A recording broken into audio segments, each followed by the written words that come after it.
story number 2, you guys, personal favorite because I'm personally victimized by it.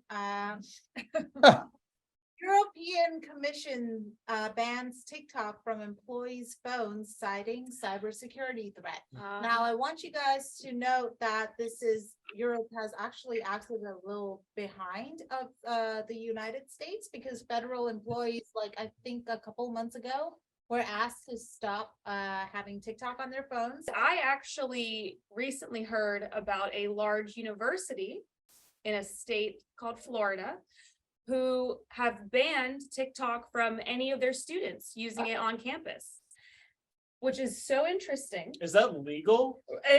I would love to know. It's probably for a different reason, though. That feels like an ACLU issue. Well, it is. It's because, well, yeah.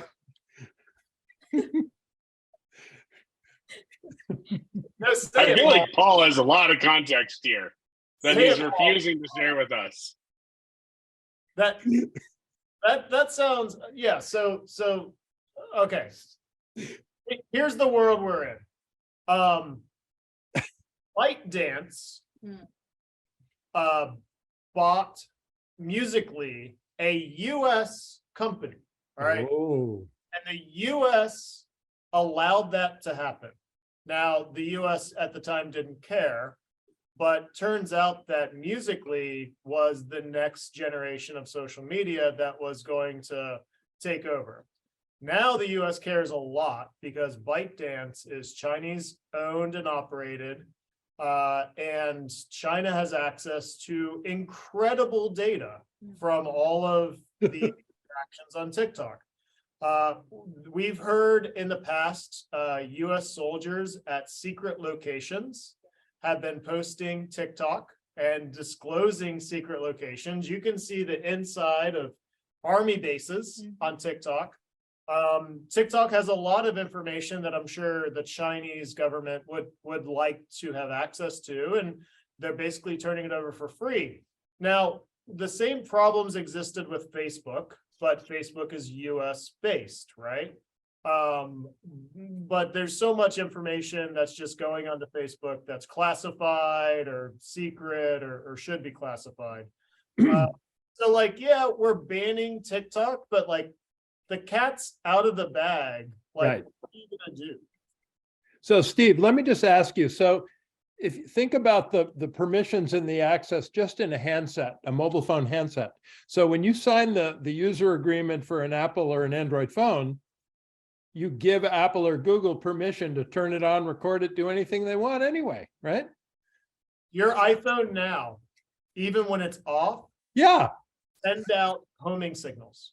correct. So it's nuts. And we give them permission. If you want to use a phone, you have to do it. So whatever. That's even But here's the thing, right? From a governance compliance perspective, like no third-party app at this point, really, unless it's fully justified, should be on government-issued phones, right? Like, if your company doesn't want it, they prevent it.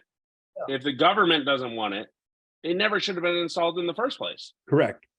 But like, what about like apps like Twitter or something, which is used for spreading news? My taxpayer dollars are paying for that. Why are they on Twitter? Why are they on Facebook? Hold on.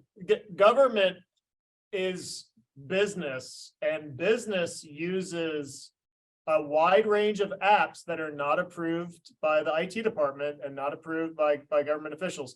Right. If you think that government doesn't use Twitter, like Twitter search now, right? You can search things on Twitter and get a better answer than you can on Google. Same thing with ChatGPT. Tell me the government is not currently using ChatGPT, because it should be, right? But I'm sure they're actually on ChatGPT version 4. What are the security? But what are the security implications? Because every interaction you have with ChatGPT is available to OpenAI to read, review, and use. Correct. And it's a very selective user base that should be able to use those types of things. But it isn't. But it isn't. I agreed. That's how it happens. But it should be role based. That these are the people they sign certain non-disclosures, they sign certain things that this is what's being used. Twitter and TikTok should not be widely available on every government phone. Well, here's the thing, John, like, I mean, I personally, like, for example, I have a TikTok account, right? But I've never been in a situation where I would go in my interview at a future like workplace and my boss on the second day knows about my TikTok handle. That's never happened to me. Oh, we know about Divya. Oh, it's changed now, but he found Oh, out. okay. We know everything. So he knows about it again, and I like kind of like removed him from the whole thing. I even changed my username, but he still found out that like I have a TikTok account with a very spicy name. So I think that's a little bit. Woo! I'm going on the hunt. So I think the argument I have against what you said, John, is you can't bottle the future. The future will permeate into every business and every role, whether you like it or not. That's why shadow IT exists. Shadow IT is the security team didn't approve fast enough what I needed to get my job done, and so I'm just going to do it without their approval. And ChatGPT helps every single job be better. And if you aren't building policies, assuming your employees are using ChatGPT, they'll just do it against your will. Right. I would agree with you. I think that the key is you have to build those policies so they're more generic. You have to disable things, whitelist and enable those who need it to utilize it. And then at that point, once something is needed or necessary, shadow IT, yes, comes up. But we're sitting here looking at TikTok, what, 6 years later? I mean, 10 years later, I don't even know when TikTok was launched, right? The problem is this should have been brought up so much further in the forefront. Right. Because we would have had whitelist policies to say, yes, this person could or could not do it, versus we're looking at it now because it's been widespread, holistic throughout the government issued phones, and now we're trying to retract all that, right? I think it's policy and it's people. I think policy is going to fail you every single time if you make it too restrictive. Yeah. I think you need to teach people to not put sensitive and classified information into ChatGPT or into TikTok. I think if you build rules, people will find ways around those rules. 100%. Rules, it's hard to get people to understand that it can be a security risk. And I think there's another factor here, and it's sort of an inertial thing, and it's a bit cynical, but if you think of the $500 billion attention market, for internet advertising. So the internet is structured, and the connections and the whole infrastructure, it all works to service the ad market at the moment. So if there's another opportunity for more clicks and more dollars to flow, that has a certain amount of momentum that's going to be hard to change. It may change it, but it's going to be hard to change it.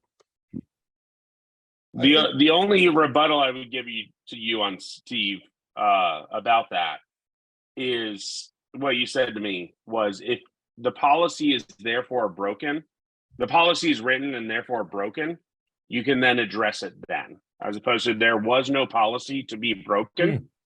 So now we are reacting to it because no policy was broken. If the policy was there, we'd have an opportunity to address it then.